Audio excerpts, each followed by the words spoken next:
the price. Saw it on the line. Saw my little face under your design. You drew the seams. You hid the chain. Wrap my own mouth up. Called in my name.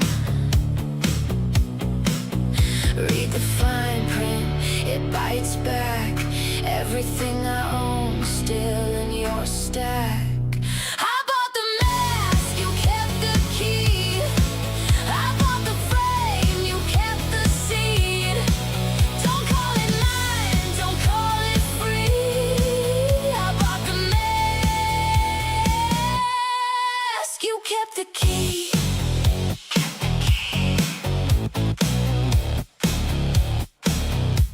You hand me smiles, you locked up files, then count my change with your cold-eyed style. Every update moves the walls. Every yes I gave built your hall.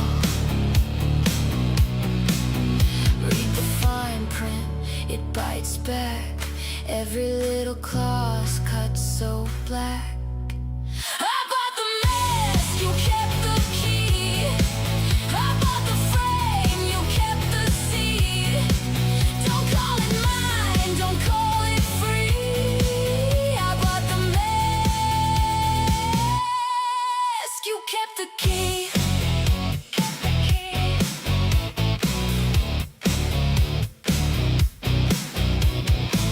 I want the thing I paid for in my hands, in my name. Not a borrowed reflection, not a beautiful chain. I bought the mask, you kept the key. I bought the frame, you kept the seed.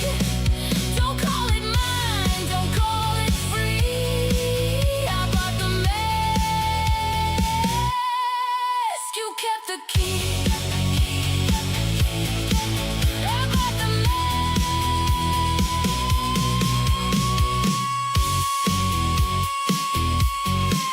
you kept the key.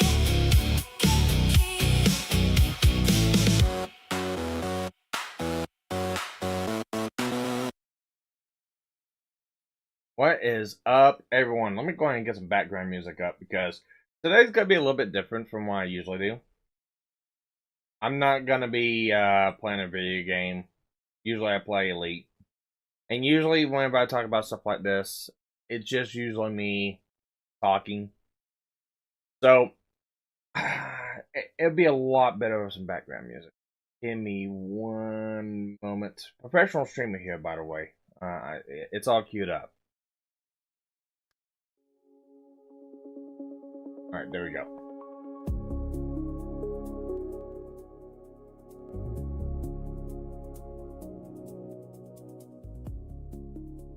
Okay. Hopefully that's not too loud. It's not loud for me anyways. Hopefully it's not too loud for anyone else who's coming in. That might be just a little loud. Okay. Alright, there we go. Okay, so what have we got to talk about today? Well, there's a little bit of a schism, drama, talk, rigmarole going around on Twitter about VTuber artists and rigging. And my overall, blunt facing opinion on this whole fucking deal is I think it's an absolute fucking retarded conversation, and it's really fucking stupid. And I think it's a conversation that shouldn't have to be had, because it should just be common sense. It really should just be, common sense. But unfortunately, people seems like people are immune to common sense. So unfortunately, we're gonna have to have this talk. Yep, let's go ahead and get me up. Yep, there we go. So, what is starting this whole deal? Well, let's go ahead and go get the truth.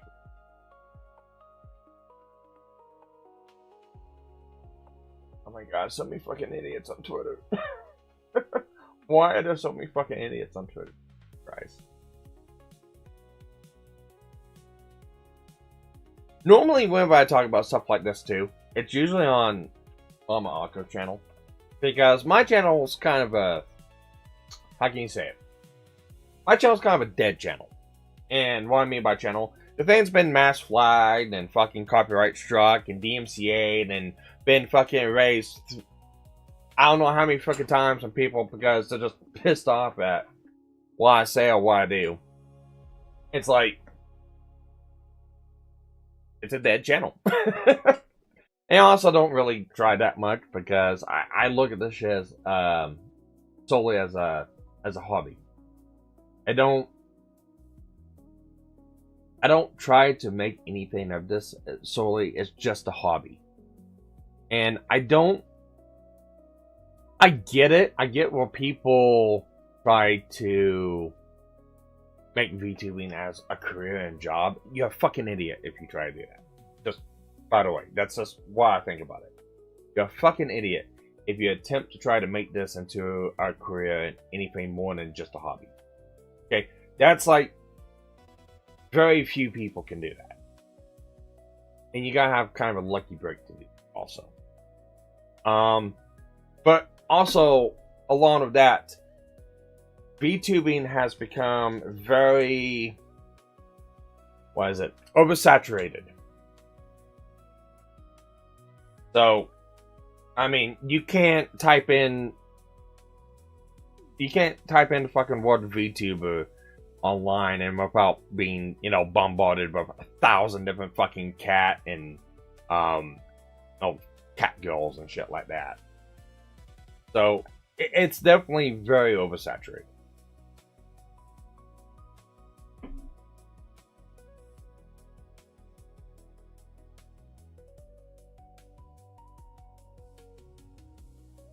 Excuse me. Taking my cocaine, I mean, my BC powder for a headache.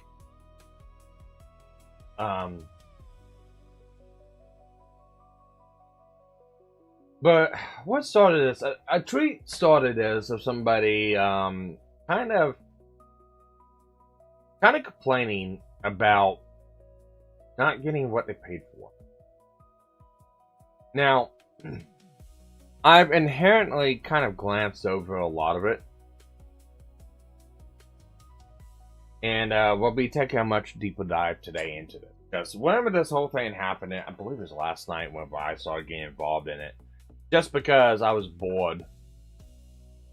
And look, there's a bunch of fucking people talking out their asses about terms of service and licenses that have no absolute fucking idea what they're talking about. Let's go ahead and kick the hornet's nest. So I kicked the hornet's nest. And now all the little hornets are trying to sting me and failing because they're fucking retards and I don't know what the fuck I'm talking about.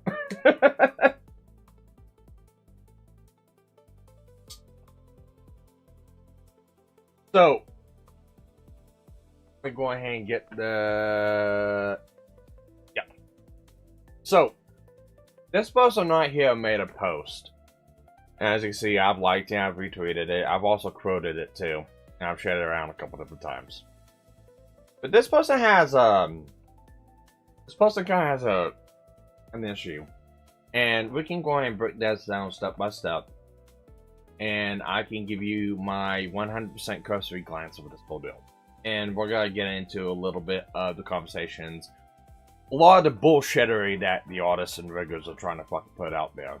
My opinion, I think a majority, if not all of these artists and riggers, think too highly of themselves. and they need to get knocked down several pegs. Or actually, they probably need to get knocked, 2 or 3 pegs below the dot. That's just my overall thought of it, because I can't stand fucking artists. There's very few that I know and I trust, and they're friends of mine. They're personal friends. I never met them online, and I've met very few online that are worth a damn. And I'll tell you how much I've actually used it. I've probably used them maybe once or twice. And all the time I've been on the platform, which has been about since 2017. So that really kind of tells you a lot where my standing is with artists. Get it? A lot of these people are talented. Congrats, you're talented. I think it's absolutely fucking retarded to try and make a job out of it.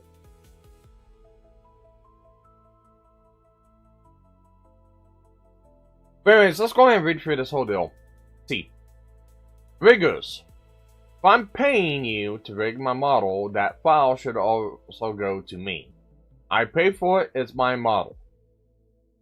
Like, what is this industry? I pay thousands of dollars to own the file of my rigged model. Comparing art to rigged live 2D model is crazy. It's nowhere near the same. Yes, it's drawn, but art doesn't change. Models change all the time. You get new outfits, new arm poses, new expressions, everything, and it's crazy to me that riggers don't see this. Actually, I beg to differ. So let's go ahead and break these 2 points down, okay? And it's very easy. And it kind of boils down to this. These artists and riggers are scumfucks. They think the shit is high and mighty and better than corporates and corporos and just major corporations in general. And they feel like that they can use these weasel word terminologies that all these other big players use. And kind of slave you into being a customer to them for all time. And if you don't want to do that, then, well, you don't get to do anything with your model. Essentially, it's the right to repair argument. And for anyone out there who says that this has nothing to do with right to repair and or stop killing games, let me tell you something very crystal clear right now at this point. It has everything to fucking do with that. Right to repair argument mainly comes down to a couple different key things. For instance, Louis Rossman has gone verbatim talking about this whole deal. And it's an issue that is affecting multiple industries. It's affecting automotive. I know, I've been in the automotive diesel technician trucking market for like 20 plus years. It's a huge fucking problem there. It's a huge problem in the fucking farming market. It's a huge problem in any kind of technology driven market. It's a fucking issue for just entertainment and video games. And the issue is, you buy something, you can't do anything with it. So, it kind of comes down to this. If I buy a device, it doesn't matter what this device is. It doesn't matter what this fucking device does. If I buy this device, I can do anything I want with it, as long as it's not for like illegal purposes. Couple instances for that. So OBS is a free program. OBS, well, guess what? I'm streaming to YouTube with this program, OBS. Guess what else you can do with this? You can record fucking movies. Yes, OBS can be used as a fucking recording device for movies. That's such a bad thing, isn't it? No, you might want to record a movie and watch it later. There are things that you can and cannot do. Hence, one instance of things that you can't do. I can't record a movie and then turn around and sell that movie online to someone. Okay, that is pirating. That is 100% the key definition of pirating. I can't do that. Now, can I download it? No, record a movie and give it to my friends? Yeah, I could do that. There's some legal rigmaroles for that one. Yeah, there is. However, any of those haven't really been tried in court. So that's kind of one of those, you know, fucking gray areas. Because, well, it's not like you're doing it to devalue the product. It's not like you're trying to, you know, game the system and profit from it.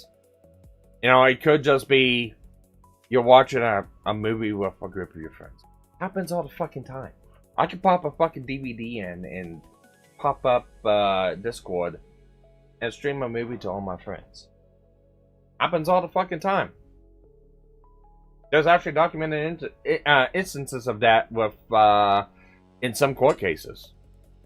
That's allowable. You can do that. But I can't turn around and I can't just sell a fucking movie. Can't do that. But I can do it. I can record a movie, clip it up, and make a transformative walk out of it. So, say for instance, Dragon Ball Bridge. Really good fucking example right there of it. You know, they downloaded or recorded or however they got the Dragon Ball Z walk. They got it and they clipped it around. They removed the voices out of it and they ad-libbed their own voices. That is a transformative walk. Even though Toei absolutely fucking hates it, Toei can't do a fucking thing about it because it's fair use and it's transformative. That's how it is. So there's right ways and wrong ways that you can fucking do this shit. For instance, mechanical wise or, you know, physical object wise. I can buy a gun being in the United States, assuming I can pass background check, this and that. Spoilers, I can. I own a couple different ones. But I can't buy a gun and then just go out and shoot people with it. Can't do that. It's called murder. However, I can take that gun and use it for self-defense. I can go out and go plinking with it. I can go out and, you know, go hunting with it. So, there are things that you can and cannot do with said object. And what it comes down to into the right to repair stuff. So, for instance, HP, Epson, and some other manufacturers. Epson's one I can just name out really good because I know the whole thing by hand. But Epson printers are set up in such a way that I think, yeah, the newer ones right now. So you buy a brand new printer that requires ink cartridges. So in order for you to continue buying products for Epson, because, you know, here's the end goal. And this is the strategy that these artists and riggers use. And shocker, they don't want you giving away the secret sauce because then it cuts into the profits and the bottom line. It's like, I know there's some people, actually no, I take that back. I know there's a lot of people that are fucking stupid and gullible online that you can goad into fucking your bullshit. But there's a fair good bit of us that knows the fucking, you know, angle here and gonna fucking call it out. Sorry, you can bitch, whine, moan, and groan all you want about it. Guys are fucking scammers in my book.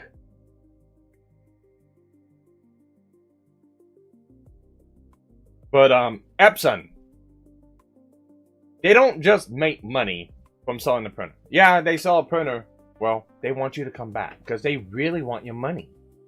How do they get you to come back? They make it to where you have to come back to them. And it's not because of some product warranty, even though they tried to put that into the whole fucking deal, even though by law you can't. By law, by definition of law, and it goes within trademark, anything else, you cannot enslave a customer to be able to only go to you. Hence, it kind of falls into monopoly territory. And other bad legal predatory practices that are against the fucking law. They don't really come to case because a lot of people don't fucking fight back against them. But if they actually did, Well, that's where you see a lot of these fucking class action lawsuits that come from. Oh yeah, this person was run by this company because of predatory practices. It happens all the fucking time. But Epson wants you to continuously come back to them. So how do you do it? They make it to where you have to buy the reusable products from them. Well, not reusable, but the disposable products. So for a printer, the disposable products would be the ink cartridges. So beforehand, a long time ago, before all these fucking bullshit practices came into place, it was real easy just to refill the cartridge. You know, you could. What was it? I had an HP printer back in like 2005 or 2004. I don't remember when it was, but I had an HP printer, and you could pop the cartridge out. You know, it had an ink display somewhat. It basically went off of, it knows how many prints or heavy duty prints it can do, and then it calculates what the cartridge is supposed to have in it. And once it got down to a certain point, it would go, hey, it's time to change the ink cartridge, even though it may not be out. And the workaround for that is you can pop it out, pop it back in, and reset it. You pop it out, pop it back in, and show it back as full again. So if you had a little bit more ink in that cartridge, you could get a little bit more use out of it until, you know, it started, you know, fucking the print up. And what people would do back then is they would get toner, and they would fill their own ink cartridges. And it was a thing that, you know, people did. Because, I mean, you had the ability to buy a $10 bottle of ink or a toner. It's a hell of a lot cheaper to do that than to go to the fucking store and buy a $60, $70, $80 fucking ink cartridge. Well, a lot of these product companies came in and goes, that's eating into our profit revenue. We must stop this. How did they stop it? They put a fucking chip in the damn ink cartridge now. They put a chip in the ink cartridge. So now each ink cartridge is serial ID'd. And the printer remembers that. So when you put an ink cartridge and it runs out, you can't just fill it up anymore. It's now, once it's out, it won't allow you to print. So you must do a couple different things. Like one thing that you can do is you can edit the BIOS in the printer. That is something that people have done. And it's a little bit more in depth and you gotta have a little bit of knowledge to do it. But it's something that you can do. But another thing, you know, people do is, you know, they'd spoof the cartridges or something like that. Now they've even come up with a more insidious fucking deal. Say you got like, you have a printer that's the scan, print, copy, kind of a, you know, all-in-one printer. You can put documents on it, you can scan it, you can fax stuff, you can, you know, copy stuff, you can print stuff out on the computer. One of the things that they started doing now is, hey, it shows that your ink cartridge is out of ink. We're not going to allow you to scan stuff with it until you replace the ink cartridge. Give us that money.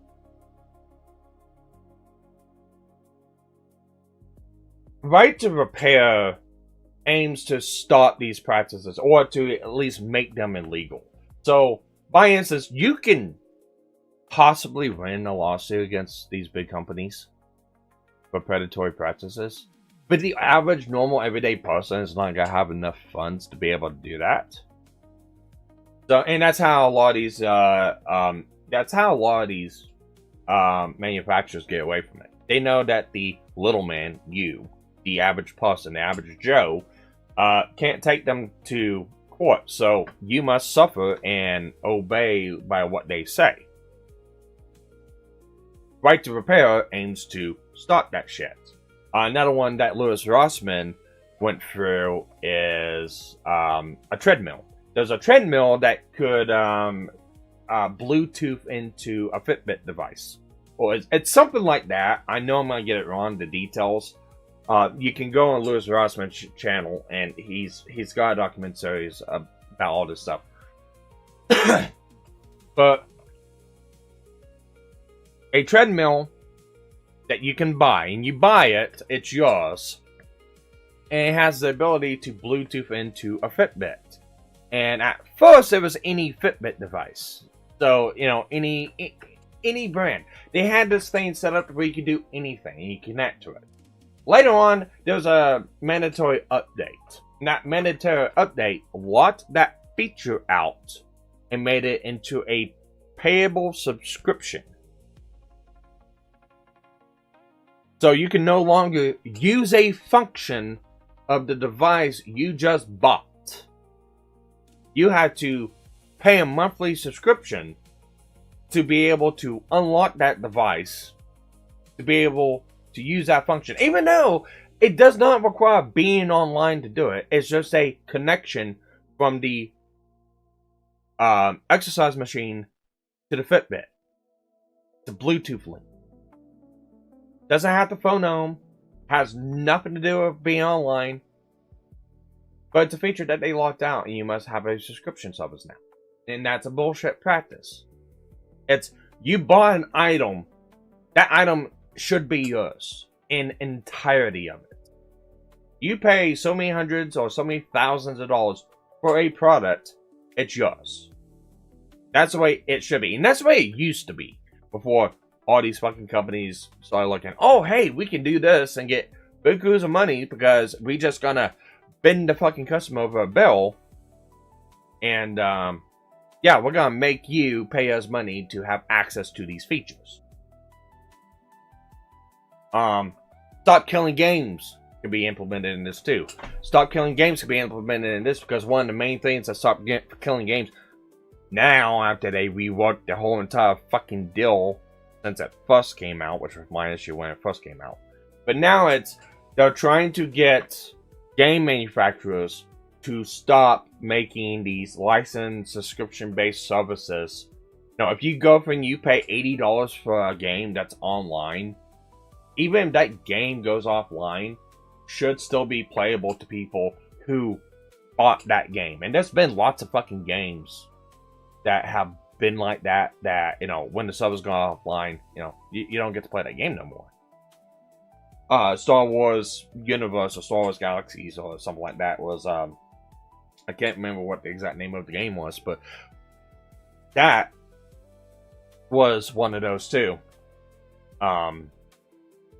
Once the servers went offline, you know, you couldn't play anymore. And it was a subscription-based service for them. You know, you had to pay so much a month to gain access to the servers, and you know, you paid to play. It was all online. Even though there was no real servers, it was all localized on the PC itself, but it had the ability to connect online to other PCs, and you could play with other people in the galaxy. Somebody re-watched that and made it available for everyone to play. But that's kind of what Stop Killing Games is trying to do. It's trying to stop the bullshit tons of service and subscription license-based bullshit. Because people are getting really tired of you own nothing and be glad for it concept. And 100% these artists and riggers are doing the exact same thing. Now, I know it's a little bit unfair to say that every one of these artists are doing that, and every one of these riggers are doing that. It's very unfair to say that, because there are some out there that don't do this bullshit. There's some out there that actually are pretty decent. For instance, my model. And I'll go through and I'll explain a little bit about my model. So, if no one had guessed it, my model is basically a reskinned version, not my VTuber model, but the avatar itself at first, whenever I first came up with it. It's just basically a reskinned version of Mega Man to give him a Proto Man / Zero type look. That's basically all my avatar was. So, Mega Man Legends was a 3D platformer game. Only had 2 games: Legends 1, Legends 2.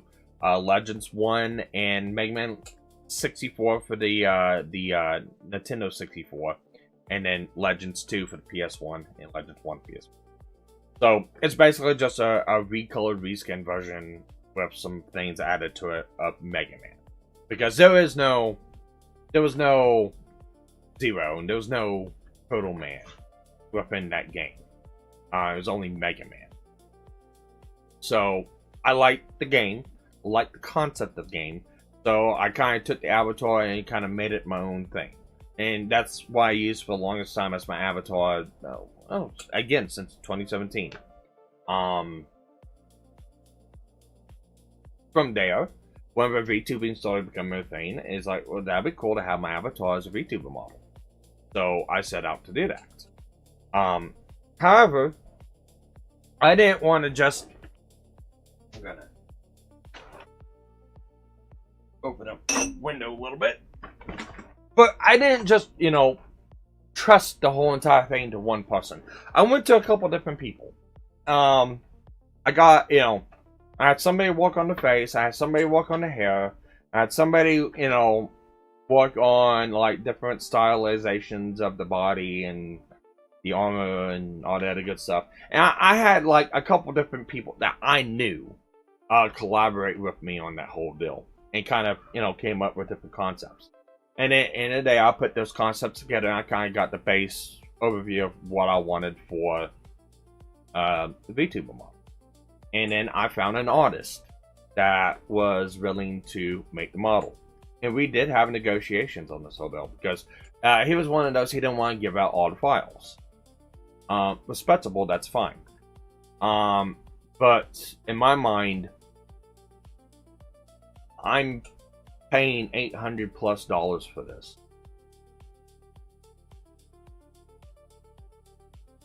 Everything that's being done in this model, I want access to. So, and my model is not just one of those, hey, go to a VTuber artist. Hey, yeah, I wanna like a rough style type avatar. Oh, I want a Warhammer style. It wasn't anything like that. It was, go to the artist. Hey, here's the concept of my avatar. Here's the design of it. Here's what it's supposed to look like. Here's what I want it to do. Make it. And that's all that transaction ever should be. So, customized model.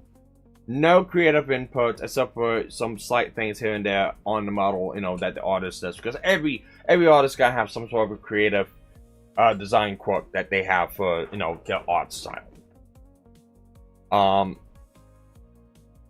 Go up to them. They made it. Had some things added to it, and then we talked about like the rigging files, and we talked about like the overall files and stuff like that. And he didn't want to give them out unless I paid like a fee and stuff like that. And it's like I told him, it's like, look, I'm gonna basically go back to what I said at first with you. I want a no bullshit thing. I want to know what it will take to get what I want, everything I want. Shoot me a price. He shot me a price. Came up to $850. That was the model made. Cut out all the design files for it. So all the separately individualized cut pieces. The rig files. The skeletal structure. All the files to set it up for puppetry on VTube Studios. And all the files to go into and edit it if I want to. And that's what I paid for it. $850. And you should accept nothing less from any VTuber artist or rigger. In my book. In the story. And I find it funny with this whole deal because everyone wants to have this conversation and discussion and argument about this. It's like, no. In my mind, there is no argument. There is no justification. There is no excuse for it. It's just predatory practices. In the story. If I'm gonna go and spend a couple $1,000 on something that I gave you the concept for, I better be able to do anything I fucking want with it. Because in the end of the day, it's my concept. You may make it where it can be moved, but it's my concept at the end of the day. And that's why I have an issue with a lot of these artists, because even if you give them a concept, they feel like that if they make it, it's theirs, and it's part theirs. And they want to be able to have some sort of control after it, after the transaction's made. It's like, no. That's not the way this should work. This should, I go to you, I give you money, you make item I'm requesting, because you are work for hire.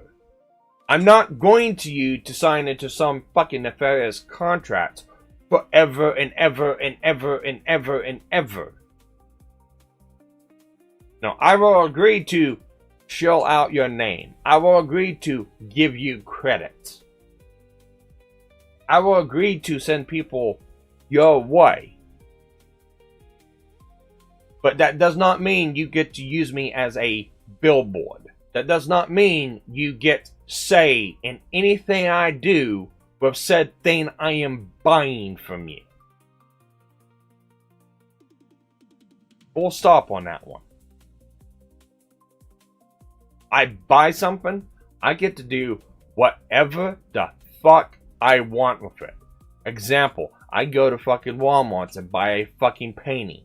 Guess what? The person who painted that picture, I don't need that fucking permission to change anything on that art piece. I can paint it whatever I want. I can cut it out. I can destroy it. I can add to it. I can put it on something else. I can do anything I fucking want with it.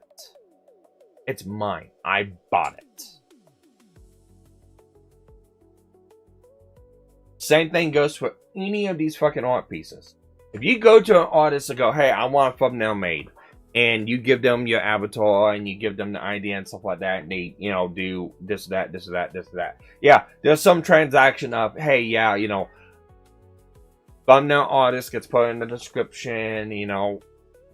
There is that type of kosher transfer, that's fine. But it does not mean that that artist gets a percentage of the fucking revenue of that fucking video. I notice some people that do that. That's totally fucking insane in my book. But it does not grant them, like, ownership of anything that I do in the future. Same thing for editing a video or anything else like that, or just, you know, getting a randomized art piece. If I commission you to make a art piece of my model in a certain pose or in a certain location, anything like that, I am paying you to make that. You don't get a you don't get to tell me what I get to do with it afterwards. That's what the work for hire stuff is. And that's what a lot of these artists try to twist around and do this fucking TOS license bullshit to get around that. And anyone, and I tell people this all the fucking time, you come across artists that tries to flaunt that TOS or that fucking contract bullshit with you, you run from them. You run from them. Don't fucking deal with it. Now, terms of service, there's some things are understandable in terms of service. Or kind of like, you know, generalized rules. Say, hey, you hire me, it's 25% to start, 50% once, you know, drawing and, you know, outlining's done. And then once the piece is done, you get a watermarked version of this piece until, you know, full payments received. And once full payments received, you get the full image that's not watermarked. That's understandable. That's just standard business. No, that's just standard common sense practice right there. Or say, for instance, like the artist is not comfortable doing like not safe for work content, or certain not safe for work content, or you know, they don't like doing furry stuff, or they don't like doing robotic stuff, or they don't, you know, there's certain fantasy stuff they don't like. You know, I won't do X, Y, and Z. Understandable. 100% understandable. That's something you put in your terms of service. Of, hey, I won't do these things. But anyone who says that, hey, if you have these political opinions, you can't use my artwork, or you know, I don't give you permission to edit, change, or do whatever to my artwork, or anything like that, that's bullshit. Because that is not enforceable. Because it kind of comes down to fair use. You pay for something, you do whatever. If you want to palette swap it, you can palette swap it. If you want to add something to it, you can add something to it. If you want to fucking delete it, you can fucking delete it. Not a thing that artist can do about it. And I'll put a stuff further. That artist put something out there on that Twitter. A lot of these people don't understand Creative Commons. And I ended up arguing with some fucking retard today about Creative Commons who didn't understand it. It was like, oh, well, you gotta be, you got to agree to that. It's like, if you do anything on Twitter, Facebook, Discord, YouTube, anything like that, you kind of already fall in the fucking Creative Commons. That is kind of a standard, because that's a practice that these platforms do to protect themselves, to put themselves within the realms of the safe harbor of fucking, DMCA. And it's in their fucking terms of service, hey, you agreed to a implied Creative Commons license whenever you use our platform, and it doesn't matter if it's for DM, it doesn't matter if it's fucking promotion or showing something or anything like that. You put it on the fucking platform, you already agreed to it. And even then, still don't need that. You can still, as long as it's transformative, you can kind of do what the fuck you want. And I don't get where a lot of these fucking artists come through and say that you can't. You can. It's been done. It's been done for centuries now. Oh, you can't do that with my artwork while they're also drawing, you know, redesigns or whatever of, like, you know, Genshin Impact characters or anything like that. It's like, you're doing the exact same fucking thing right there.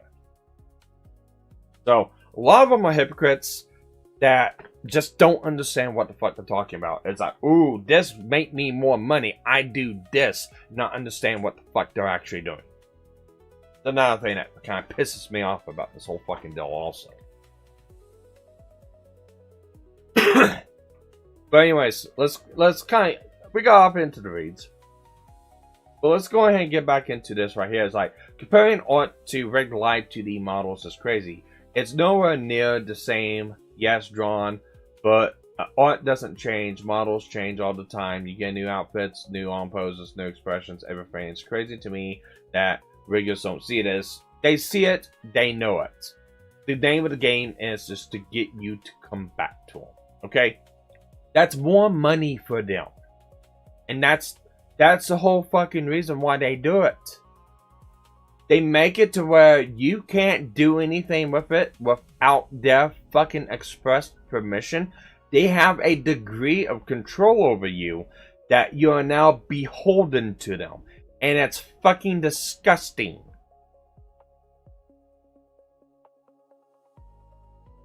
You get a, like with my avatar, and I don't do it because, you know, my Mega Man, Proto Man is supposed to be that. He doesn't change it. His armor is what it is. He just has the scarf on. I can take the, like with mine is like, I can raise the glasses up. I can, change the facial expressions. I can put the glasses back down. I can do a number of different things, but not a lot. Like, I can't take the scarf off. The scarf's on. But it's like, I don't need that degree of control over my model. I just need it as a representation of me. I'm so used to just using a still model. Every now and then I forget I'm using a V2 model and I have a range of degree of expressions. I still do that today. Because I only use this model whenever I'm on live streams by myself. Usually if I'm on with like GNF streaming, I'm using a stationary model. If I'm on streaming with Akko or someone else I know, I'm using a stationary model. I'm not using my VTuber model because it's too much of a fucking pain in the ass for me to fucking do. But I have that degree of control with this model if I want to. See the little jello on my head? Yeah, I put that on there myself. Why? Because fuck you, I can't. To get that little jello on my head, I should not have to go back to the artist that did it. And I should not have to go back to the fucking vigor that did it. I should be able to just do it myself. And guess what? I did. Because, guess what? My artist, my rigor, vanished. I don't know. They've been gone for quite some time. I didn't know about it. I got no message. I got no notification. I got nothing. Boom. They deleted everything. They deleted the Discord. They deleted the Twitter. They deleted Twitch. They deleted YouTube. They deleted everything. They vanished themselves offline. I don't know why. I don't know if they got canceled. I don't know if IOL stuff was came up. I know he was doing IOL stuff and he lived across seas. I want to say he lived in Korea, if I remember right.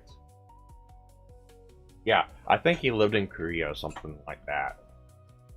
Oh, he lived over across seas. I know that much. And I know he's going through like some sort of basic training. I don't know for what. But he talked about it all the time on his Twitch stream. So it's nothing like, oh my god, super secret information, you know, spilling info. And no, he put that stuff out there himself. So I don't know if something IRL, something like that came up, but I'm trying to put this in perspective for people, you know, trying to make excuses for these fucking artists and riggers of, because I've seen a lot of people go, oh, well, I don't plan on ever vanishing. I don't ever plan on stopping. This is my dream job forever. I'm going to continue doing this for all fucking time. Bullshit. You have no idea what's going to happen in the future. Okay? You have no fucking idea what's happening in the future. Couple different instances. Hey, you have a kid. Guess what? You gotta get an actual job now because your commissions or what you do online is not enough to cut the bills, and hey, you got another mouth to feed. You might be able to do some commissions here and there, but yeah, if you got another mouth to feed, another person to take care of, and you gotta have to get an actual job, yeah, you're not keeping up with that. So you become very limited then. Another one. Hey, Truck Coon comes along, runs your fucking ass over, and you break, you know, your neck gets broken from the neck down. You're paralyzed. You can no longer do fucking artwork. Or another one. Hey.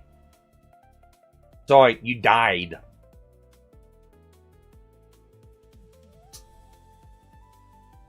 Hey, you got canceled on every fucking platform. Hey, you got bans suspended and you can't get another account now. You never know what the fuck's gonna happen. And to just rely on that as a catch-all is fucking stupid. That's not a reason. That is not an excuse. If anything, that's more of a, yeah, you're just, it's like, you're just deflecting from the talking point at that point. But no. Because I'm pretty sure that the artist that I did, he liked doing the artwork. He liked doing all that stuff. He did it all the time. He did streams about it. He did it all the fucking time. But, oh, hey, he disappeared and gone. But I didn't know anything about it. If I didn't have those files, if I didn't pay for that, I've been shit out of luck. I've been having to pay another artist to redraw either this model and make it to where the layers can be separated. So basically just kind of, because there's ways around it, and I'll explain that in a bit. There's ways around that lockout bullshit that these fucking artists and riggers do. Not that hard to get around.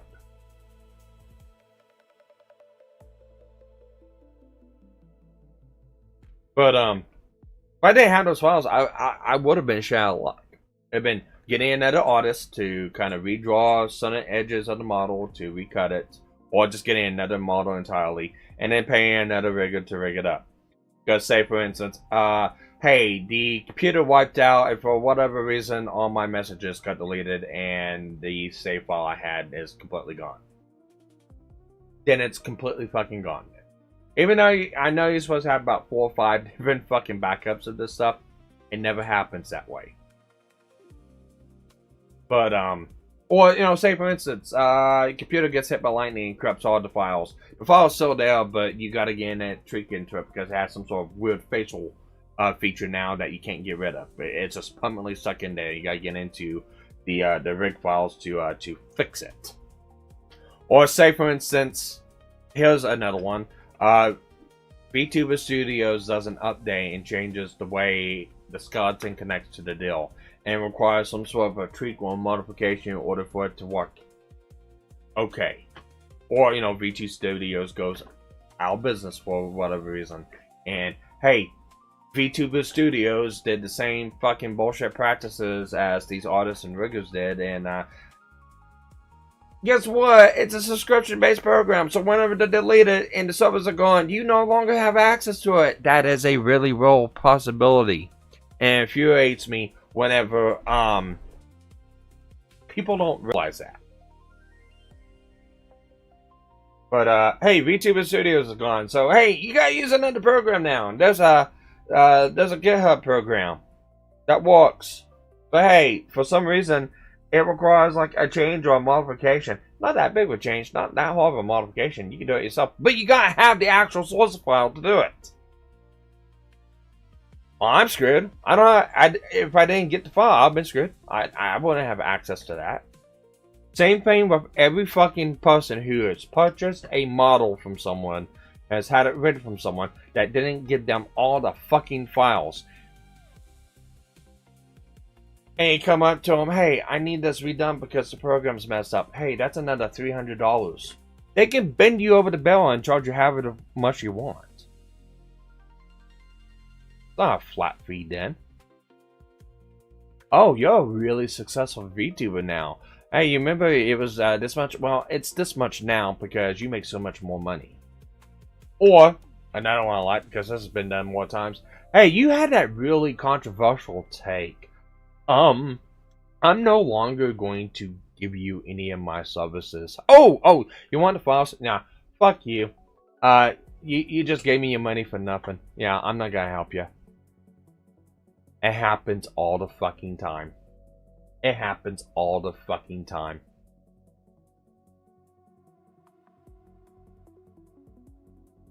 But yeah, that's the reason why in part 2 of the, his little diatribe here, part 2, that's the reason why artists and riggers do it. To put you into a corner where you constantly have to go back to them. The exact same thing that automotive companies are doing. The exact same thing that like John Deere's doing, what Epson's doing. That's the exact same thing these gaming companies are doing. They're making you dependent on them. Where you cannot go anywhere else. You must go back to them. And I don't care what kind of fucking noble cause you have, or what kind of noble excuse you got for these fucking people. Oh my god, it's Nanolith. Nanolith is top tier 100%. You know, oh hell to the queen. Even though I think she needs to fucking be nuked off the goddamn every fucking platform. But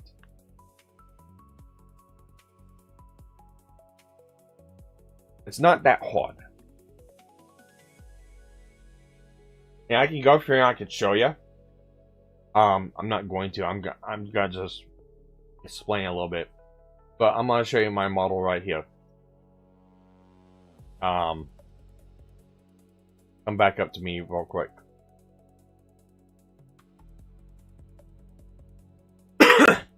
Yeah, kind of long and lanky, I know. It is what it is. He kind of used the proportions from Mega Man Volnut. He is also kind of long and lanky too, so imagine. But if I just had this model as a PNG, this is how you get around an artist's perspective of this. It's not that hard. take this model as a stationary PNG, redraw and recut it. So for my model, it moves in a couple different places. And it's real easy because it's mechanical motion, not really fluid like human motion, because of the joints in the armor and stuff like that. So chest piece, one piece, arm piece, one piece, forearm piece, one piece, waist piece, one piece, head piece, one piece. Waist, only place it really kind of bends and moves. Same thing with legs, you know, legs, one piece. I can draw this out in Clip Art Studios, and I can section this out myself in a matter of about 45 minutes. And the only thing you need to do is the sections that are hidden is just complete the design. So like right in here, which you can't see my mouse. Let me scroll up on right there. So like the elbow right here. All thing you gotta do is that top piece of that elbow is once you section out the top arm and the bottom arm out. All thing you gotta do is once you separate that out is complete the drawing. Now it makes it a little bit more difficult because he also added in like if you look, the armor's got a kind of reflective shine to it, kind of scratched and beat up.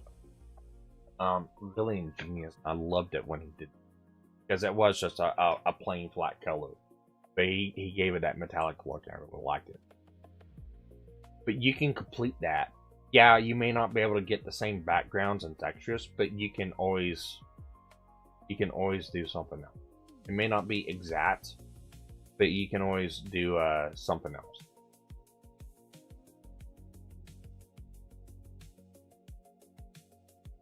And there we go. Yeah.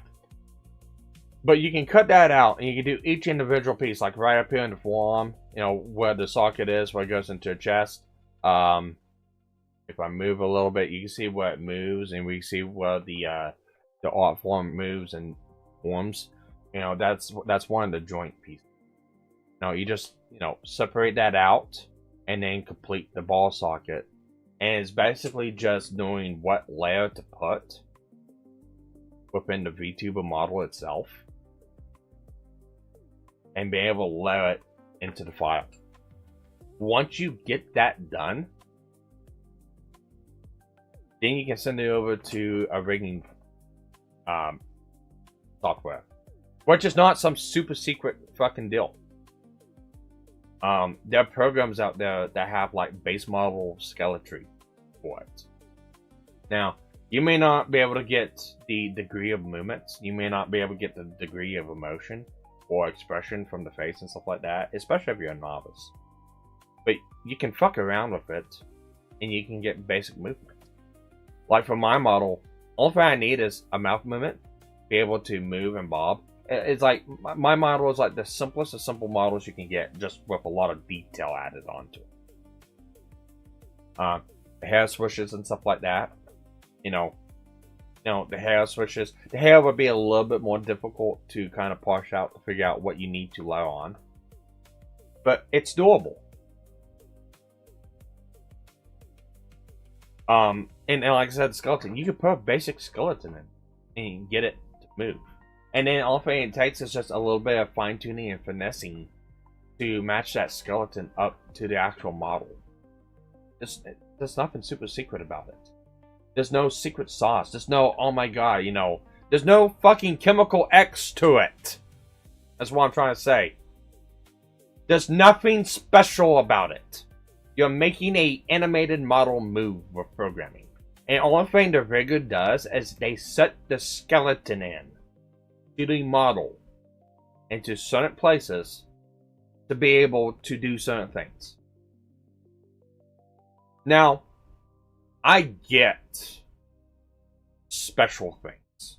Kevx Art is one of those. He's a really, really talented rigger. Funny enough, he actually followed me yesterday after liking my fucking hot take about how stupid fucking VTuber artists and riggers are. Wow, I guess he fucking agrees. And He does. I know he does. That's the reason why he opens what's to say a lot of his shit. But I understand having like a special thing. Like if you're able to get like the certain type of boob jiggle, I get it. Or if you're able to get a certain type of like mouth or eye movement or that combination, I get it. It's easy enough to make a standard skeleton. And what I think riggers need to do, and like I said, it's not that hard. You can make a template for this shit and put it in. That's what a lot of these fucking riggers do. Don't ever believe for a second that these riggers go, oh, it's all custom made from the ground up. No, there's some sort of template. There's some sort of templating into it.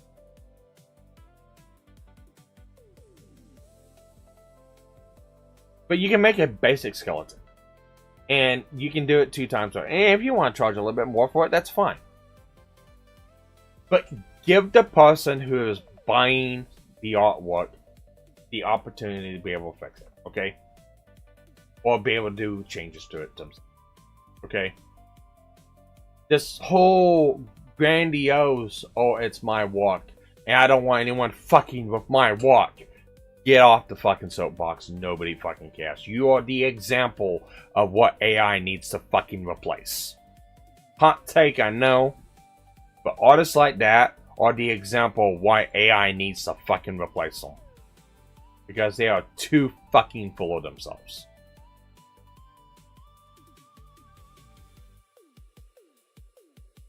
But anyways, back to what I'm saying about the rigging stuff is like, I get the special movements. Like, okay, they ordered the package. It has the hot glam facial features that, you know, makes the eyes and the mouth do a certain fucking real thing that looks so fucking natural that it's amazing, and it's, you know, it's like your key style. I get not fucking giving that away. I get it. But if you make a fucking model for someone, at least give them the bare basic minimum of the skeleton. Leave out the hot secret sauce and stuff like that, but give them the ability to be able to edit movements or do something else with it and not have to fucking come back to you every goddamn time. Because who knows? You might do something and, you know, you might be a secret sexual degenerate and get yourself fucking canceled off every platform. And then whenever that VTuber that, you know, spent, who knows, you know, $1,000 for your fucking rigging needs to come back and get it redone. Oops, you got canceled because you're a fucking dumbass. Now that fucking VTuber's out $1,000. It's just courtesy at that point. So, I get not giving up the goat, but give them the fucking bare minimum of being able to edit movements and stuff like that within the model. Not that fucking difficult. And same thing with artists and cutting out. It's like, look, there's nothing special about fucking VTuber artists. The only thing special is their art style. And like I said, if I gotta give anyone a comparison, Nanolist.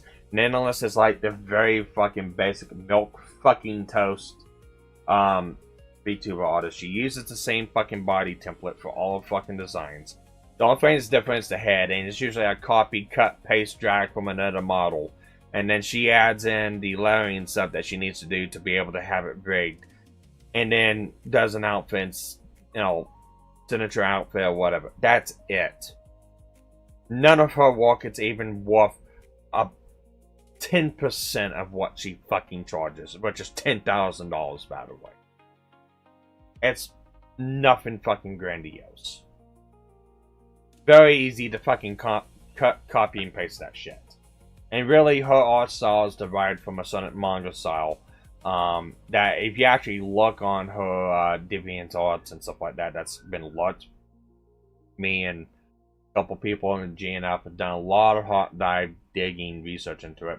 A lot of her styles taken from fucking other people. So, again, nothing fucking special from it. And it shouldn't be locked into that. So let's get into the third part of this now, since I carried on for way too long on that whole deal. I hope this post truly changes some things, because obviously VTubers in general are having a problem with the money being absurd. You talk about protecting artists and riggers, I agree, but protecting VTubers is also very important. No, because a lot of these people will tell you that the VTuber is not even about the artists and riggers, which is true to a certain degree. It's true to a certain degree. Way in the day. Not anymore today. Okay? The programming is so simple and stuff like that. I can rig my base model if I wanted to. Actually, there's programs I could put a still image in, and it would generate it to be able to move around, do stuff like that. Basic bare bones model. You don't need something high-end luxury. You just need something that can be moved and articulated. Even at that, you don't need it, because there's still PNG tubers out there. You got old Bearing. Bearing's, a good example of a PNG tuber. Omegon is another one too. Basic bare bones PNG. Very popular, very successful. They didn't have to pay tens of thousands of fucking dollars for a VTuber model that more successful than some people who's pay a couple thousand in the models. So you don't need that. You especially don't need it if you're just coming into it as a fucking hobby. Like I said, I do this as a hobby. I'm not afraid to share my numbers. I probably get maybe $100 every couple months.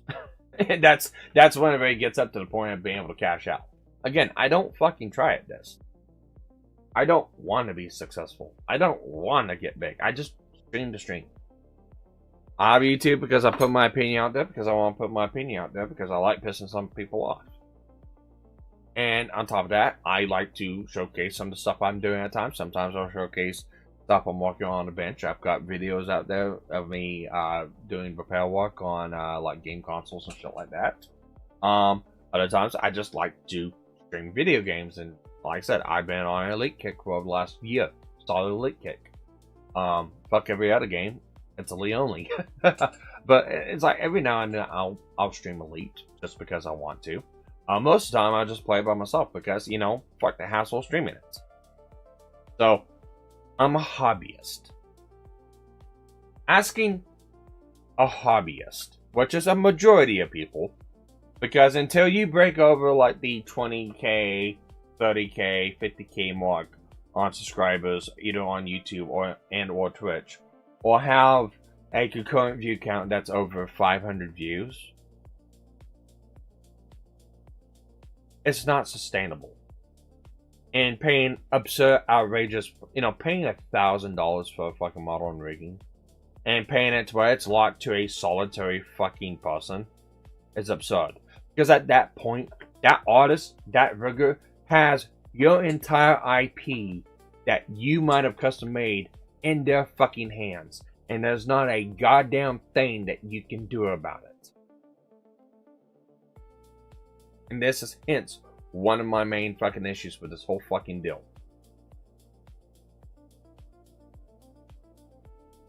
Now I'm gonna get into I'll be a little bit on the side of the Vtubers and riggers. Wow, shocker! I'm gonna have a both sides opinion. Wow, because I have a general based fucking take on everything. It's like, I get it.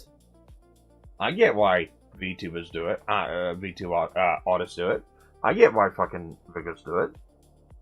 Because it's a way of making money. I get it. And they can do that too. There's ways that they can do that and yet still provide for the fucking customer. And it's with pre-made models. And I think the way it should go is like this. So you have custom models like mine. Mine would be considered a custom model. I went to the artist and I said, I want this. This is my avatar. This is my IP. This is my image. This is who I am. Give them the concept of what this is. Okay, I want this to move and talk on screen. When you do that, all creative control is out of artist's hands then. They are a work for hire for you at that moment. That's how that works. Contractually, in the most basic of contracts, even just implied contract, that's how it works. And no amount of fucking rewards gets out of that. It is a work for hire. I hire you to do X, Y, and Z. It's like hiring a contractor and giving them plans for a house going, hey, I want you to build that house. That contractor doesn't own that house once he's done. That contractor doesn't get to tell you what you can and cannot do and, do anything with that house after the fact. He has no control. Same thing goes with this. They should have no fucking control in that.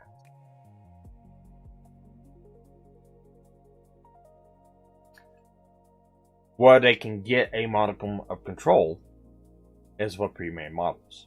Or with models that a person can... Because it happens all the time. Because, unfortunately, people out there are dumb and gullible and they're lazy and they want nice, pretty, shiny thing. And, not do the baseline incentive of, doing it themselves or coming up with concept themselves, anything like that. They just, pre-made model. I don't have to do anything. Give. Have money, give.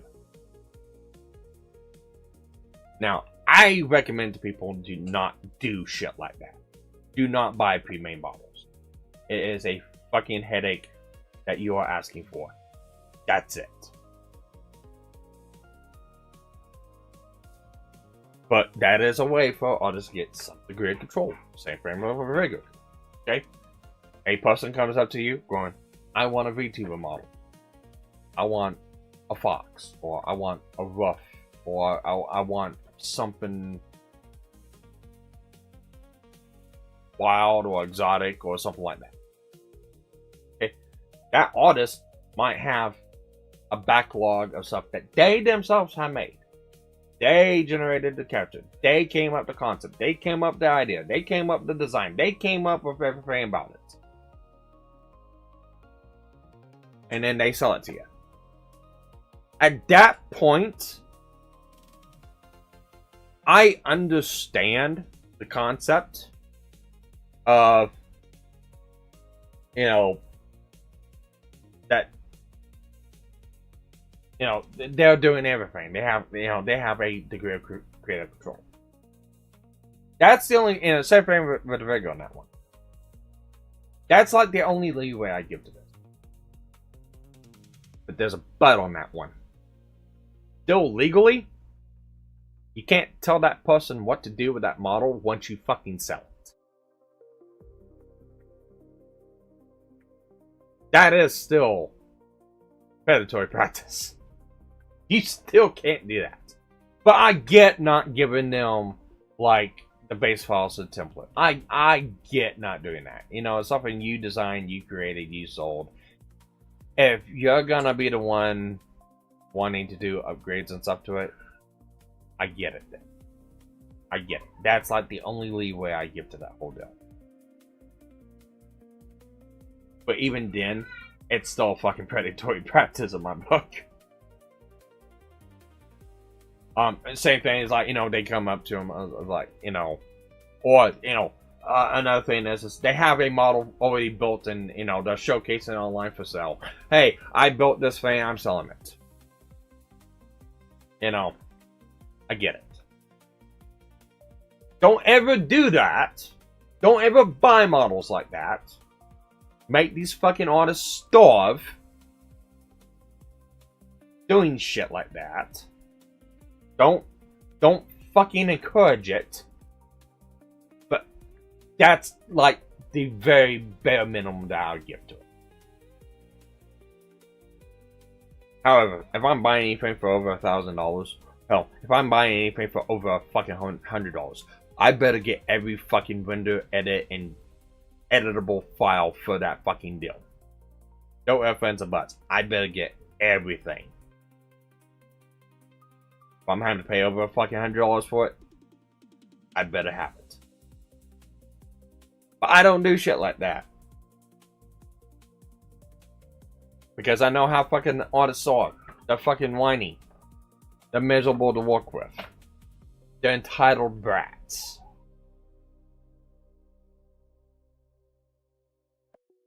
Just the rest of the world needs to figure this shit out and stop enabling them.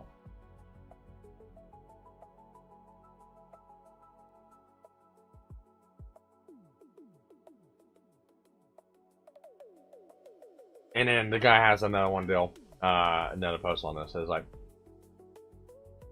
next day later. The fact that this post has 8,000 likes just speaks for itself, Riggers. You compare it to food, no. Art, no. Cars, no. It's a case of VTuber money spent, it's not safe. And are most likely forced to spend thousands of more dollars without that file. So, yeah. Like I said, end of the day, my whole fucking belief is, if you go up to VTuber artists and Rigger, whichever one, because sometimes, because it really does depend, because sometimes you'll have VTuber artists that just make the file, that just make the model, they cut it, and then you gotta take it to another rigger. And there's riggers out there that will just rig anything up that you'll give them.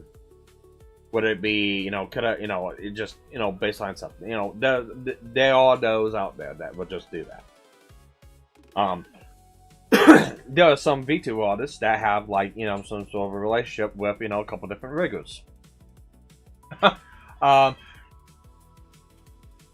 Good example. I'm going to grab an analyst example. Wow, look at that! I must really hate this fucking analyst person. Oh yes, I hate this fucking analyst person. Very much so. But an analyst example. Analyst did a model for our mouse. Cavax Art is a really well-known rigger, and worked with analysts every now and then. Until there's a slight, you know, little mishap. And what was it? Oh, well, we're coming back down to this. Oh my god, Kevin X had changed my file. Oh my god, he resized the fucking boobs on Iron Mouse's model because I fucked up in making it and made it to where it wouldn't fucking clip right with fucking rigging.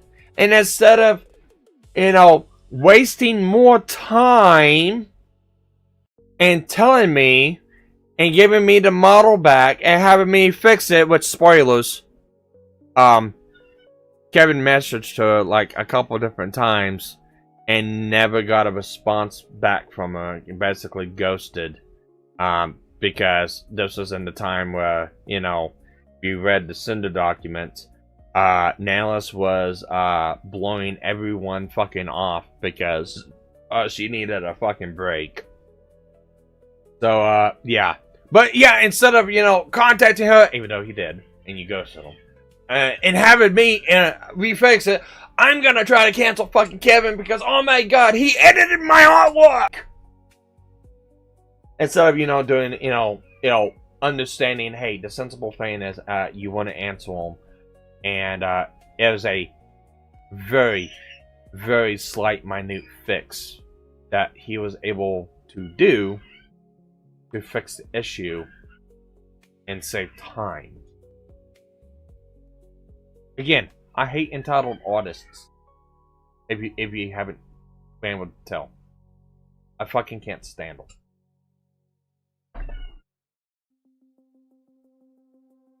But yeah, it's like, you know, that. But yeah, more on my basis of what I was saying is, like, you know, those two had a relationship until, you know, Nanalis decided she wanted to dunk it because, hey, it was prime time to dunk on Canva in that time because it was controversial. Wow, almost like there's a reason why I don't trust these fucking artists and these fucking VTuber riggers with just having files, because it's not like any of them are shady or would have shady fucking tendencies and practices of, you know, keeping files from people, and if they have the wrong opinion or do something they don't like, or talk to someone they don't like, or do a collab they don't like, or play a game they don't like, you know, holding the fucking model over the fucking head, the IP, you know, thousands of dollars they fucking spent, and using it as like ransom for them to, you know, either change their views or get what they want, or asking for more money, or just not fucking doing it, leaving them high and fucking dry. It's not like any of them would do that. Yes, they all would fucking do that. Why you look?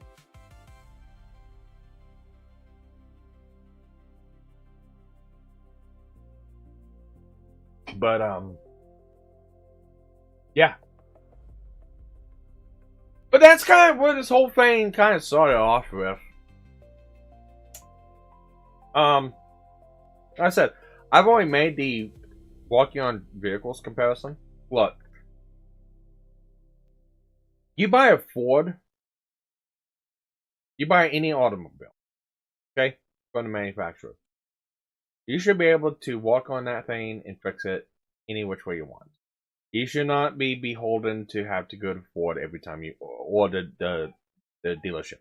You should not have to be beholden to go to that fucking dealership to get that fucking vehicle walked on. You should be able to have the ability to go to another shop to walk on it, and or walk on it yourself. Now, here's how automotive manufacturers get around this the legal way. They offer a warranty. So many 1,000-mile, so many year warranty. That if anything happens to that vehicle, they will cover it and they will take care of it. That's how they get you back in. And usually through trust and service and commitment and just, you know, working with one another, you build a relationship with one another, and you gain a customer that will come back even whenever the vehicle's out of warranty. They will still come back to you for repairs because, hey, you gave them such good customer service, and that's how this works, is customer service. You're not supposed to do predatory practices of, hey, we're going to lock this out to where you can't read fault codes on this vehicle, and we're going to make it to where any other code scanner can't do it. And you have to come back to us to fix it. Or we're going to make this specialized tool. And we're not going to make this specialized tool available for sale outside of dealerships. It's dealership only. And if you want this tool, too bad. You got to go to the dealership and have us walk on it. That is predatory practices. That's something I highly shun against. Yes, I work at a fucking dealership. I still fucking hate it and I call it out. I gotta be careful about it at times. But I still fucking call it out. I know what's going on. And I do know workarounds for that shit too, that I gladly give to the fucking customer. So, you should not have to be beholden to predatory practices. You shouldn't have to fucking do them. You do a good enough job of artwork, okay? You should be able to give everything over to a client. Anything. They pay thousands of dollars for it, they get it. In the store. And I'm going to harp on that. That's the way it needs to be.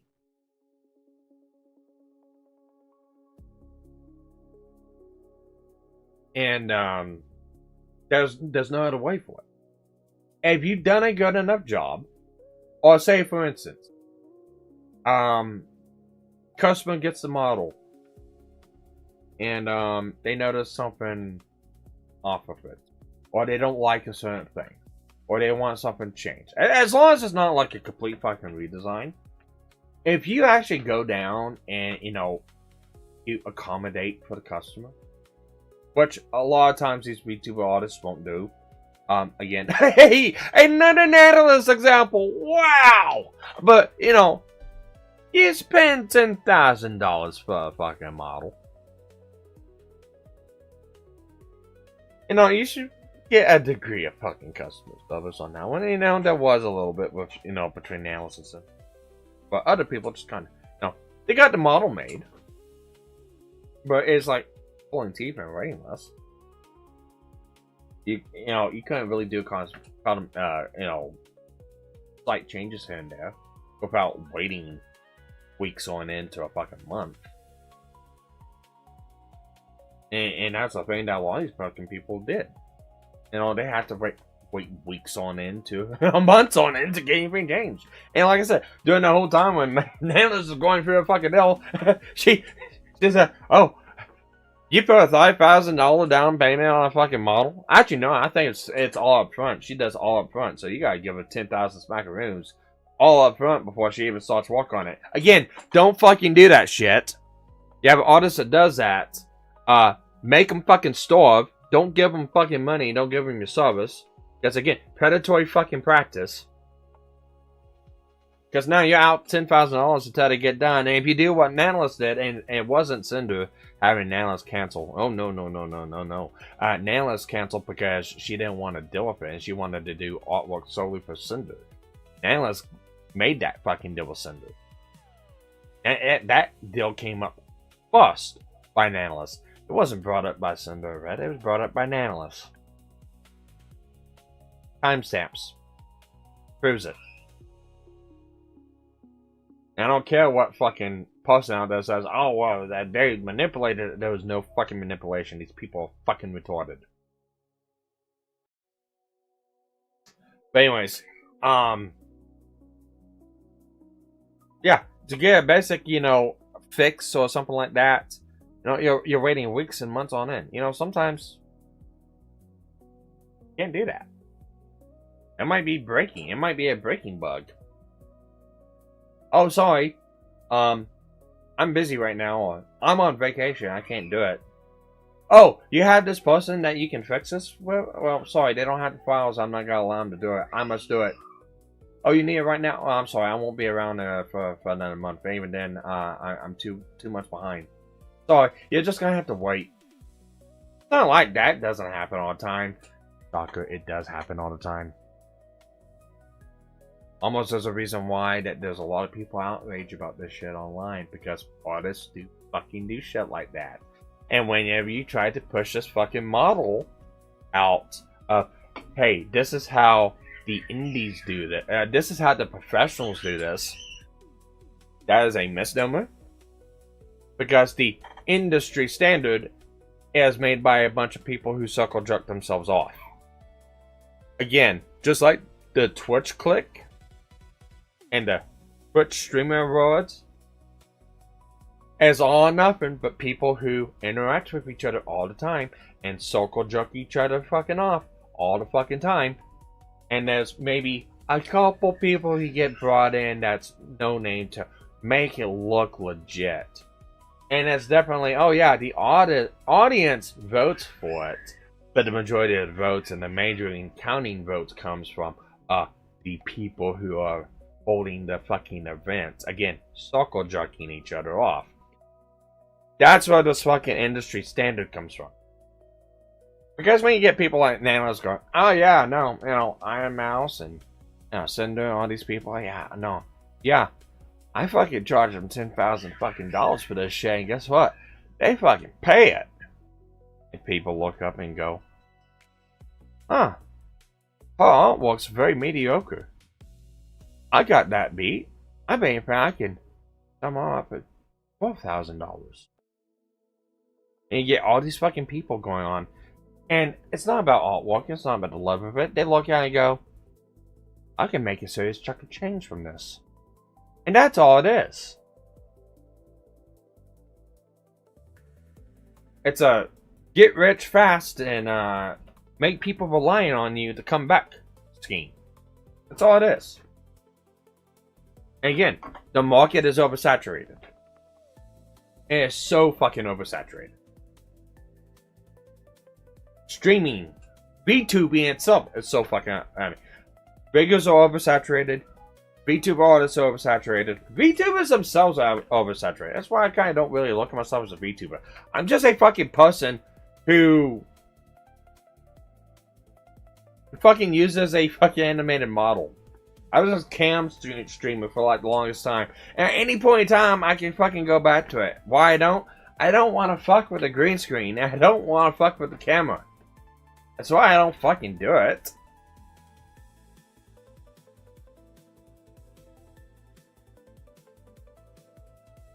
But it's like, it's not like some inherent, oh my god, thing.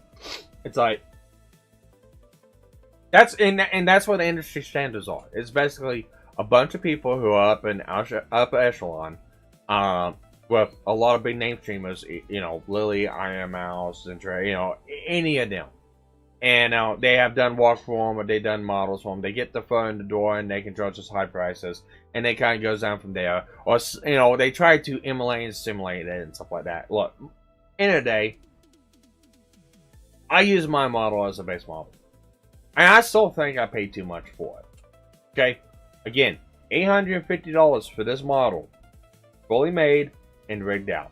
$850 fucking dollars. I still think that's a little much.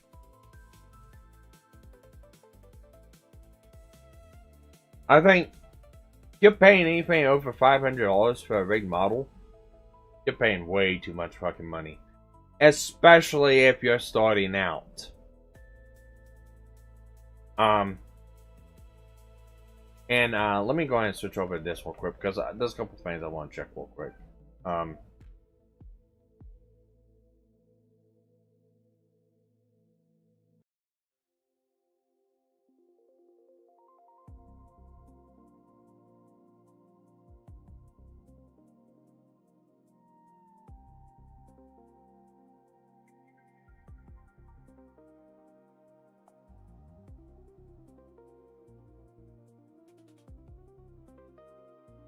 Alright, so I'm gonna showcase this because this guy's an absolute fucking retard. Silent Night, whoever the fuck this person is. Media editor, well, there you go. You can already tell right now, you know, why he's fucking chipping on this, because, oh, this guy cut into his fucking profits too. Just because Yari, just because Yari,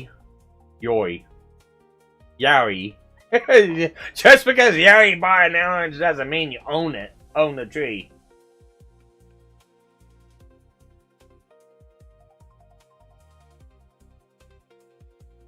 This is the stupidest fucking example I've ever seen. Okay? And people are already fucking lambasting him. Like I said, I already retweeted him, calling him a fucking retard, because he is a fucking retard. And it's basically I was basically responding to this guy. It's like, people are entitled. They think you can pay $30 and get the full copyright as a freebie. Buddy, you don't own the fucking copyright. It's work for hire. Once you fucking make that model for someone, and if it's a customizable model, even if it's a model you fucking do, once you put a price tag on it and you sell it to a person, you lose that fucking copyright. It's no longer yours. It's a transferable fucking item then. You do not own the fucking copyright. Get off of it. Anyways. Please sell me a VTuber model or rigging that's only $30 and not above $300 to $1,000. You fucking delusional. I paid that much money for something, I'm getting all of it. And if not, I'll find someone else. This person responds, just because Yoi buys an orange doesn't mean you own the tree. And like I said, I'll correct the guy. Just because you bought. There's a couple different issues with this whole fucking conundrum you just typed up on the screen that made everyone else fucking dumber by reading it. Here's the issue. An orange is a consumable product, okay? A orange has a fucking shelf life. Okay? You buy an orange. You can refrigerate it for a while, yeah. And you can probably keep it for about maybe a month to refrigerate it. Potion it. I know there's preservatives and ways that you can do stuff with it. But it's a consumable item. Okay, it is produce, and there's nothing inherently special about the orange. So here's how fast this falls down. I can go buy an orange tree. And I can put it in a greenhouse. And I can have my own oranges. I don't have to have that orange. It's just an orange. Okay? This is why the analogy doesn't work. Okay? Am I going to go to the store and buy my VTuber model on a shelf with hundreds of more other VTuber models of my model? No. Because there's only one of my VTuber model out there. It is my model. This is where the analogy falls apart. Okay? You're comparing VTuber models to oranges. Legitimately. It's comparing apples to oranges. It's literally comparing VTuber models to oranges. You fucking retard. It's like, it is not the fucking same thing. Jesus Christ. It's like, I can go buy an orange tree of the same brand and variety of orange I could buy at the fucking supermarket. And I can plant it. And guess what? I never have to go to the fucking supermarket again and buy a fucking orange. I can just get them off my tree. And if I really want to do it right, I can have 3 or 4 fucking greenhouses outside and plant 3 or 4 different oranges during different times of the year. That way they fucking bloom and they produce fruit at different times of the year. That way I have oranges all fucking year round. And guess what? There's nothing indistinguishable from that orange to a fucking orange I buy on the shelf. Well, there is some things that's indistinguishable. They'll be fresh picked right off the fucking tree. Not shipped around. Not anything added to them. No fucking preservatives on it. And not aged away for a couple weeks on the shelf before you fucking get it. So in fact, it's better.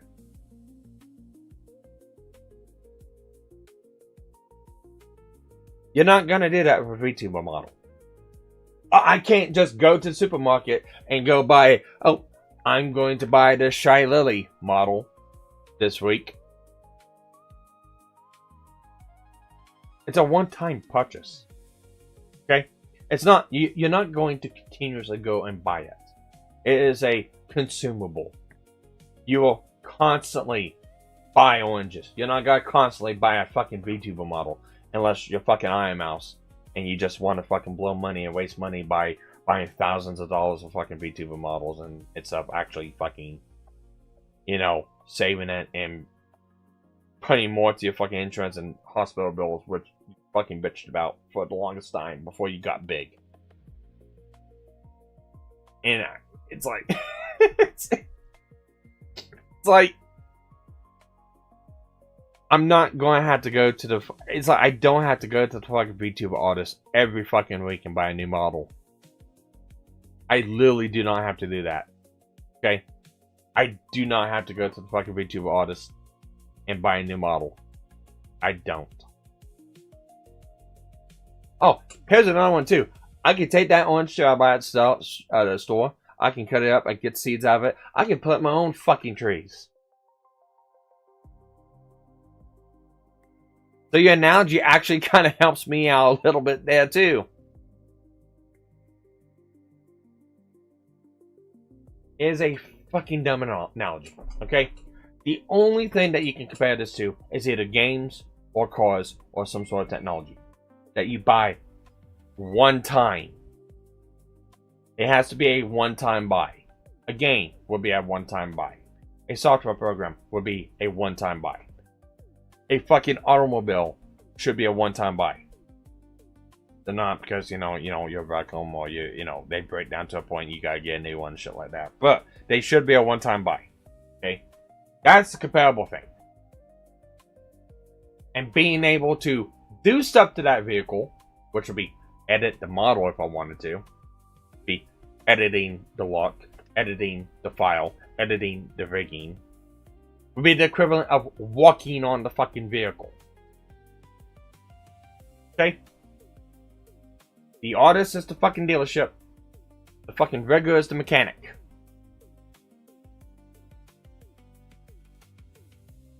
It's a simple comparison. I don't know why people can't fucking understand this. Very fucking simple. Or like I said, the stop killing games aspect. Hey, I bought this game. Oh, you don't get a physical copy because you will own nothing and you will like it. Oh, I want to play this game forever. Game company goes, no, we're pulling the plug. You don't get to play forever. Thanks for $80 and, playing for however long. Oh, you want to continue to play this game? Well, tough shit. You don't get to fucking continue playing it no more. Oh, you don't like that? And you feel like you're being ripped off? Tough shit. Should have read the fucking TOS and the fucking license. That's what you guys sound like. You sound like fucking entitled fucking corporations.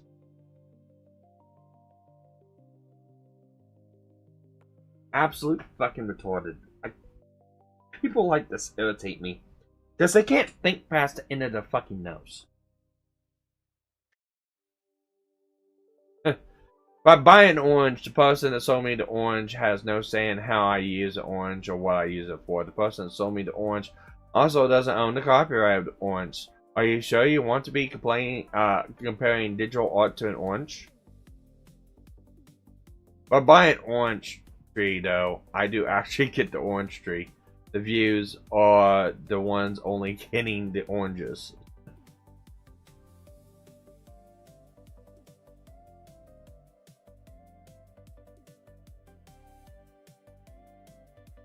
Alright, let's take a look through here.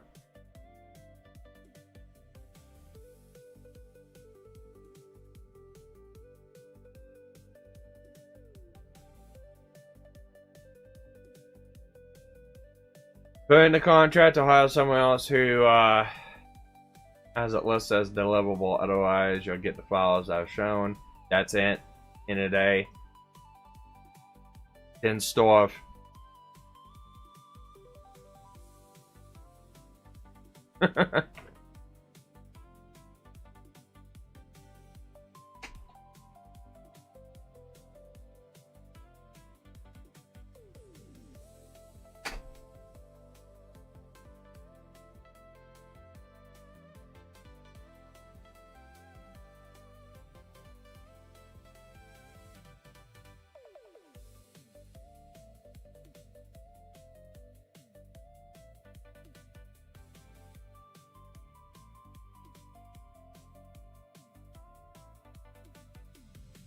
No, this person had a really good take. I'm gonna go through this one.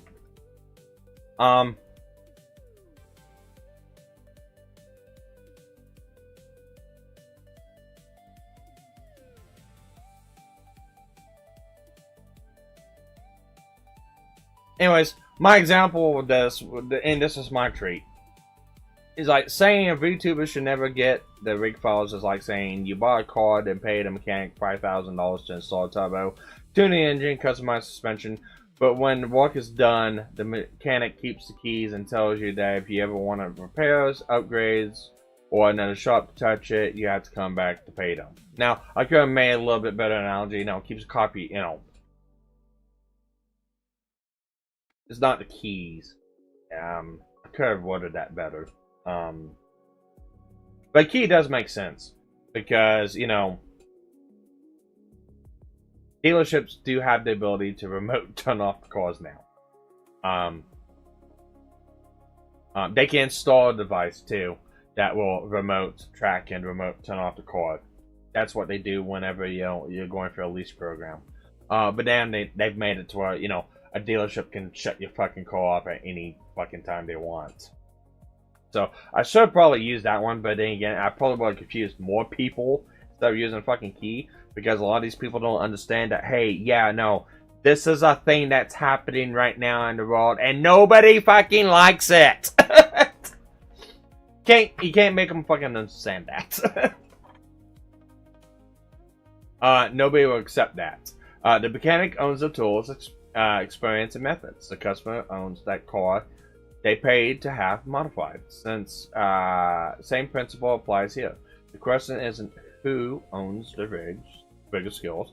is whether the work product created for the client model should be delivered to the client who paid for it. And minimum expectations should be made crystal clear before money changes hands. Hello! Sounds shady as fuck. Yes, it is. Again! Captain Hook. Captain Hook is my wife. Everyone say hi to wifey. Hi, wifey. The right to own a repair. Yes, Zenith! This is why I've been bashing the fucking people all fucking day on this deal. And one will say, oh, it's not comparable, it's not comparable. Yes, it is very much fucking comparable to right to repair. And fucking stop killing games. This is the bare essence of those fucking deals. Is being able to buy a product and having full autonomous control over that product. Not having to go back to the fucking creator and have to, you know, be at their beck and call if you want to do anything with it.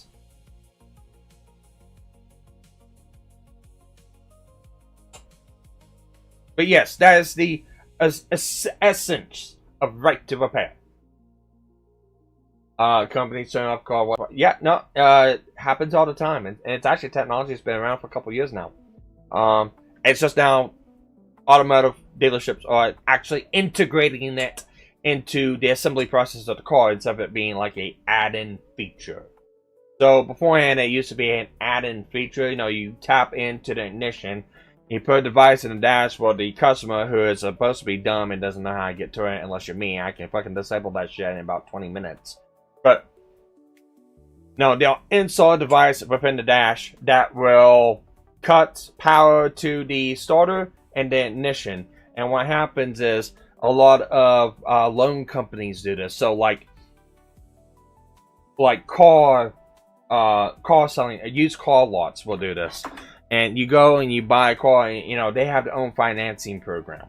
Well, they have to have some assurances that you pay for that car. And if they don't, they have to have a way to be able to track, locate, and repossess that car if it comes down to it. And if you go for it and you miss a payment, and it's not like, oh, you don't make the payment that day, they shut it off the next hour.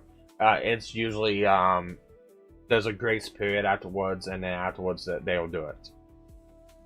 But what usually happens is if you miss a payment, they can remote access into that little module that they added in, and they can disable your ability to be able to start and run that car, along with the ability of tracking that car of where it's at, so they can go repossess it.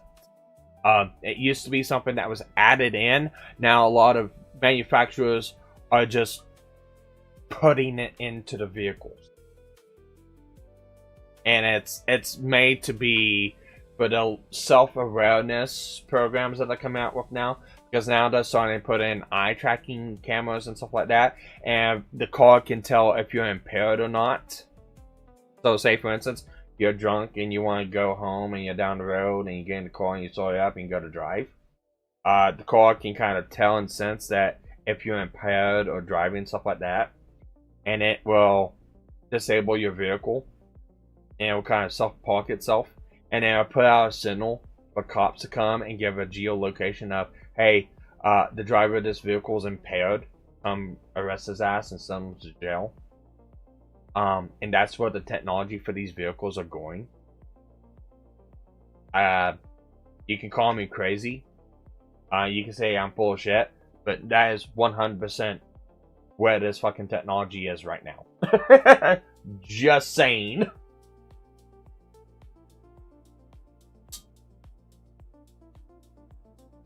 It can easily be hacked. Oh yeah, anything can be hacked. Anything can be hacked, stuff like that. Electric cars are trapped. These are gas vehicles. These are not just electric cars. These are, this feature is being implemented, I believe, in the 2027-2028 phase of automobiles coming out. I know some semi-trucks are slated to have it like 2028, 2029. Semi-trucks like Freightliners and Kenworths and Peterbilts and stuff like that are coming out with this technology around the same time as like Ford and all these other fucking companies. Like, this is not just electric cars. these are petrol vehicles.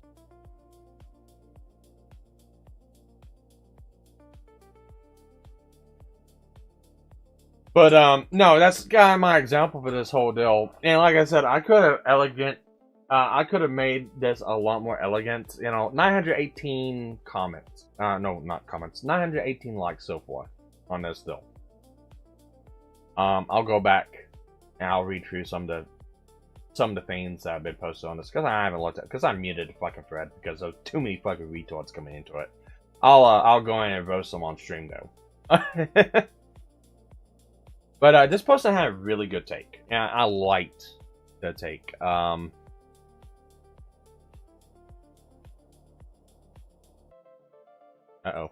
Alright, there we go.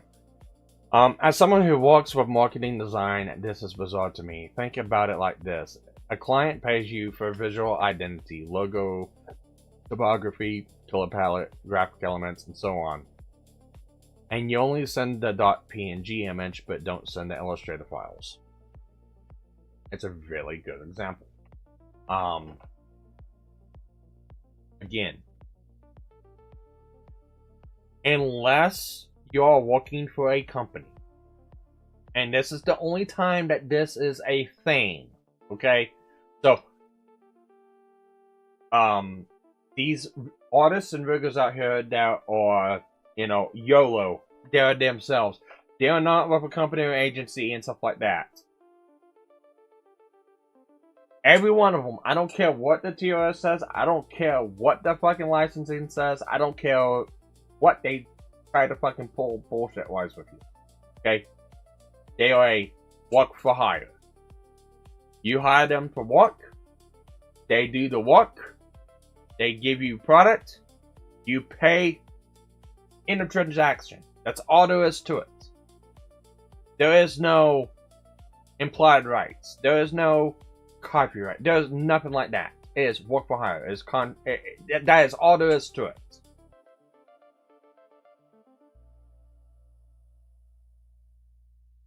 But, you know, the only way that is not a thing is like you are working for a company. But even then, you don't own it. The company owns it. But the company has a lot more control on it because if they're using it as a IP work for themselves. Okay? That's how this works. Okay? The artist makes the thing. Once the thing's made, the artist is done. They're cut out of it. They're done. Yes, it's courtesy to showcase that, hey, this model was made by such and such person. You can find them here. It's courteous to shield them out. It's courteous to, you know, promote them. That's the courteous thing. It's not a legal requirement to do it. You don't have to. It's the kosher thing to do. Just like it's the not even really kosher, it's the legit way to do it. Is give all the files to the fucking person buying a $1,000 fucking product you're having them make that's work for hire.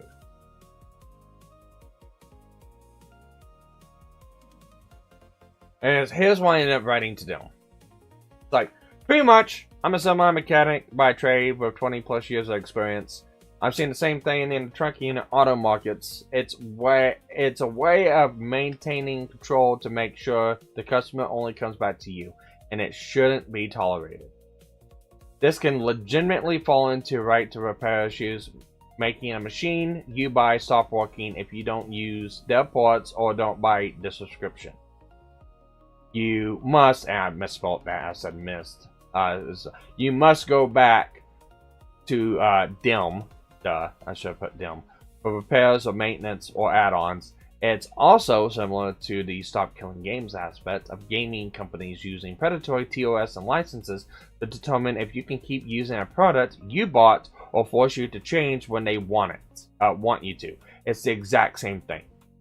My artists and regular vanished. I never received word or knew that they were gone until I looked the other night and everything's deleted. But I had all the files. If I didn't, I would have wasted a lot of money. And there are too many documented instances of people who got models or rigging,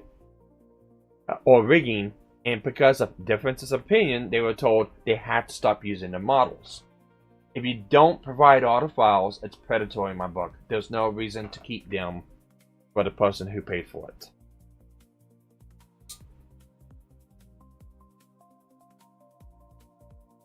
And person replied back again. I'm gonna give them a like.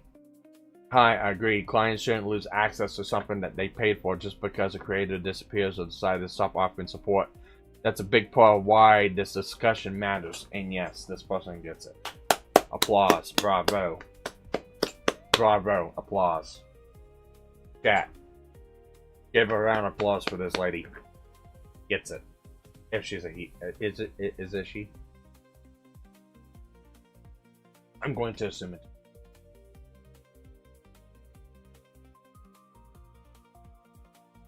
But yeah, that's 100%.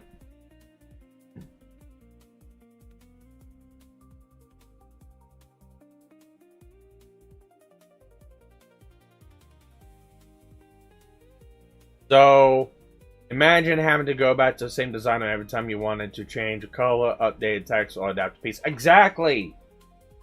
Because, again, going to use this reference. I know people are probably getting tired of it. But Nanalis, our favorite fucking VTuber artist we like to fucking pick on because she's a fucking absolute piece of shit!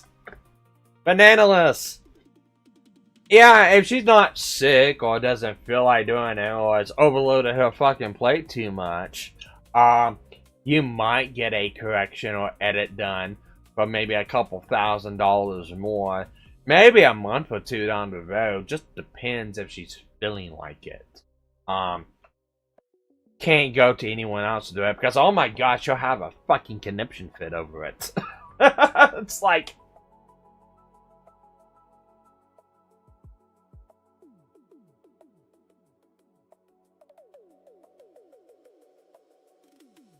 I asked for mine and Honest made me pay $100. They never gave me the files and acted oblivious saying, "Hi, oh, I sent it." Bro, those are the assets for the model, not the model's own file. I already paid for the model, pretty much scanned me, and then give me the file. Oh no, I'm so sorry that happened to you, darling. I'd be upset too. Stories like yours is exactly why I think contracts and TOSs should clearly define ownership and deliverable from the start, which, again, going to put this up there again. TOSs, licenses, and contracts from these fucking artists are not enforceable by law. You can put anything in a fucking TOS, you can put anything in a fucking contract, does not make it legally fucking binding, okay? Know your fucking rights and know that a lot of these fucking contracts, a lot of these TOSs, a lot of these licenses are fucking bullshit and will never hold up to scrutiny of fucking law. Just fucking remember that, guys. That is the one thing I'm going to stress the most. And if you come across an artist that's like this, don't fucking use them. Starve them out. Don't fucking give them money. Don't give them fucking incentive. Make them fucking starve. Don't fucking tolerate this bullshit.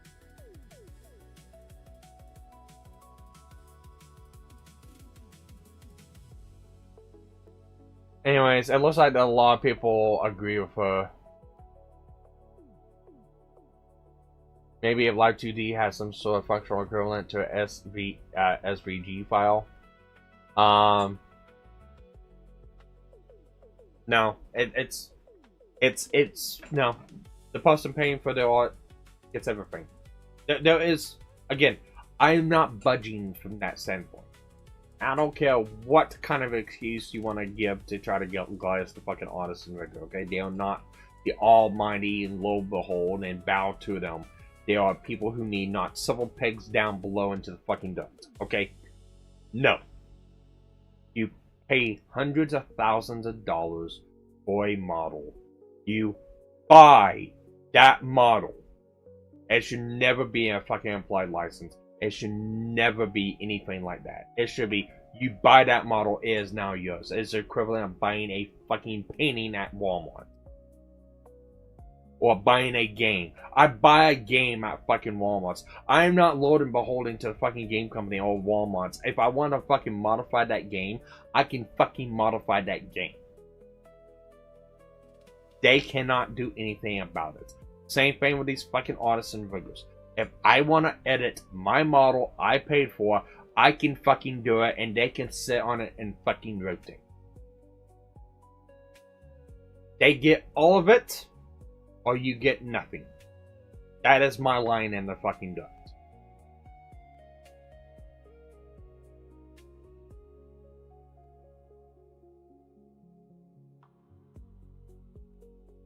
Anyways, seems like there's a lot of people who fucking go that.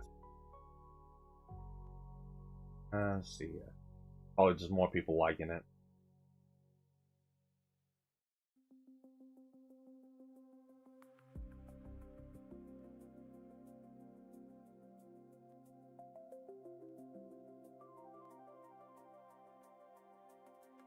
Yeah, this person's a fucking retard right here. Yeah, this person's a total fucking retard.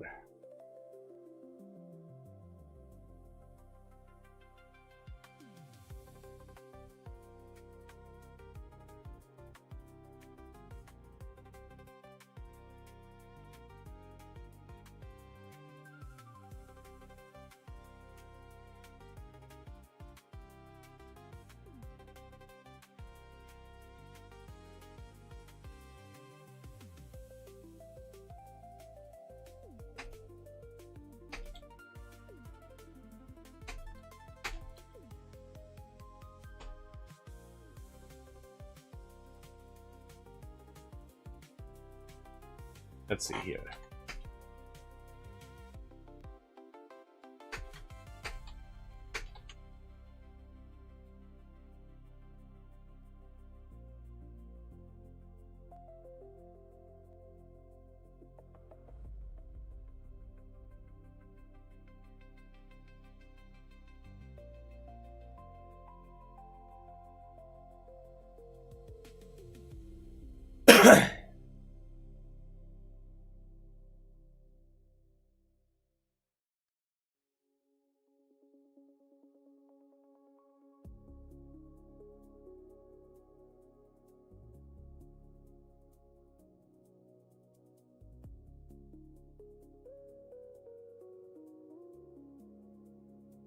Okay, let's go ahead and go back into my original post and see all the retards who fucking posted on it.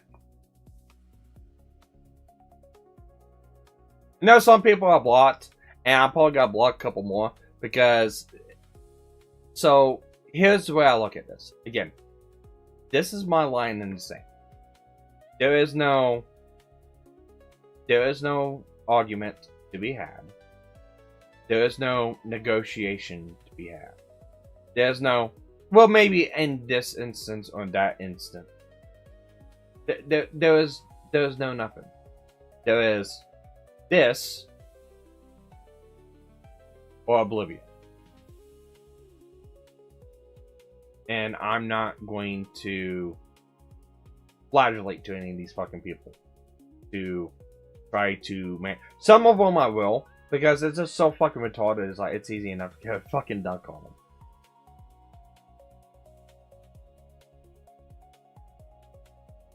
Like, the better comparison is purchasing a digital game. You still able to play it. You just don't have the source code to change it. Which is wrong actually on that one. You can access the source code on any game. You can access the any game. You can access any software. Yeah, it's encrypted. You have to get past the encryption, but there's a lot of people who fucking do that. It's not that hard to fucking do. Yeah, I mean, the average Joe person can't fucking do it, but there's guides out there to do it. And that's how a lot of these mods for these games get made. They have access to the source code. You gotta have access to it to be able to input like certain models, assets, or gameplay. So they have access to it. So that's kind of off. And plenty of big artists offer CMO files as deliverable. People just need to ask the artists to stop assuming they don't offer it. And it's like, yes and no. It should be a given, or that artist should be never used again. Again, my whole thing is it is a must. This is not a negotiable thing. This is, you do this, or don't do fucking commissions ever again. That is my line in the sand thing. Yes, the Stop Killing Games movement is a great example. 92 likes. I didn't realize that one. Wow.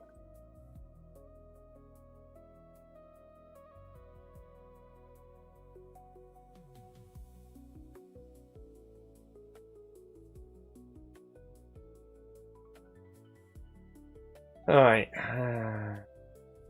Now I'll apply to a couple people. Completely wrong knowledge from your side. It's like companies selling your car but giving you different access, programming itself, so you can use it but can't tinker with the ECU or anything else. If you're a mechanic, you should know it. Dummy. Normal people don't. I do. I disagree with it.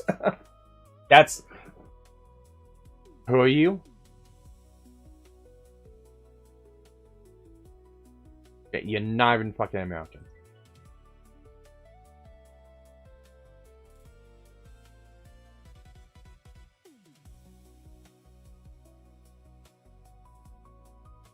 Where you from? Ah! Germany! Okay, you're a fucking dumbass. Got it.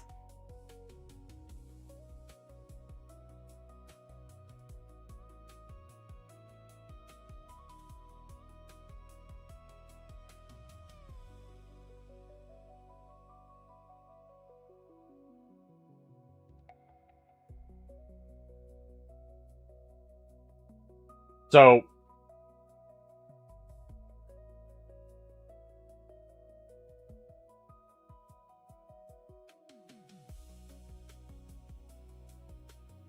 how do I go about this? So, he's talking about third-party tools. Okay? He's talking about third-party software tools that you can go in and you can make changes and edits to ECM. Okay? That's what he's talking about. Okay? I don't fucking agree with that. Here's the reason why. You shouldn't have to go to third-party tools. That's the problem. That is the exact fucking problem. It is the correct analogy. Because my analogy is... the car is made by the dealership. The car is made by the manufacturer. The manufacturer in this instance would be the Vtuberism. The car is maintained and worked on by a dealership. The dealership would be the rigger. That's the analysis. It's not that hard to get. And for the simple facts that you're putting out there, if you're a mechanic, you should know INPA and NCS dummy. Normal people don't. Semi trucks don't have that. Retard. BMWs might. Fords and other vehicles like I own a Ford. I own third-party software where I can access and change stuff within the parameter files of that Ford. Yeah, no, I know stuff like that. In the dealership aspect, which, you know, I remember right. Alright, granted, I didn't say dealership. I didn't say dealership. Okay, so I'll go from that one. Dealership. But dealership-wise, you can't use third-party software. In fact, working for a franchise and a dealership, if it's found out that you do have fucking third-party software, you can get fucking fined for it.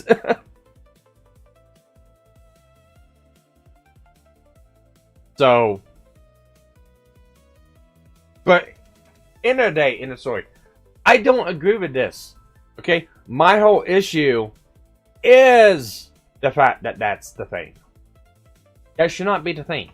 It should be, it doesn't matter. I should be able to access it. And I should be able to get the tools, buy the tools from the dealership, and not have to pay an arm and a goddamn fucking leg for it to be able to access it, to fix it. They should not be making it encrypted where I can't fucking access it. They should not be making special tools to have across this special tool to do this. That is completely unfucking necessary except for just to make it harder to be fucking worked on. And you must buy the tool for now. I don't agree with that. So this right here is fucking stupid.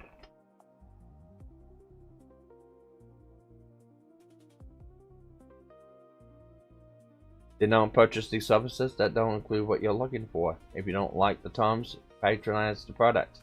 Cool. Great words, Bobby. But, god dang it, Bobby. They're all fucking doing it. That's, again, the problem. Okay? Remember what I was saying earlier?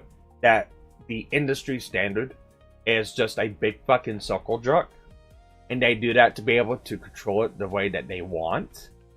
That's part of the fucking issue. It's the making it clear to these fucking artists and riggers, this is not acceptable, and you should starve if you do it.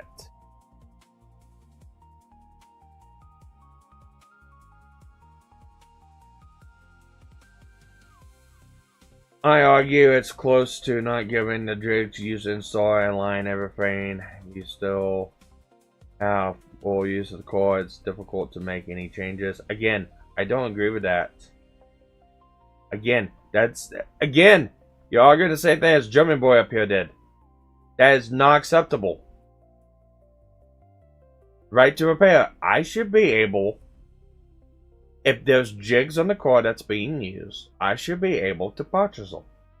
If there's a tool on the core that's being used to fix it, I should be able to purchase them. Okay? Again, no.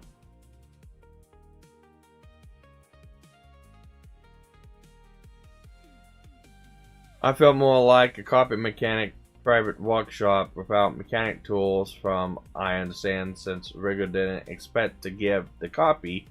There might be blueprint copyright materials that left there not cleaned up, so it's all from the beginning they agreed to give, no problems. I mean, again, there's nothing that special about rigging, unless there's like some super secret fucking deal that makes whatever you're doing special, which, again, a lot of VTuber models, it's just mouth movement, eye movement, bouncing along, moving, and stuff like that. I mean, there's other things that might be tied in to cause different actions, but, like, for example, Pippa has, when she raises one eye up on a model and the other eye just kept standard, and her one pupil will go dilated, the other one will go undilated. I mean, there's special things like that. Okay, secret sauce, but again, not so fucking secret. It's easy enough to fucking figure it out. And you can argue, well, figure it out. Cool. It still doesn't make it right to fucking not. It still doesn't make it right to keep the fucking assets, all the assets from the person who is paying for the fucking model, when it's work for fucking hire. It's like, and it's literally, it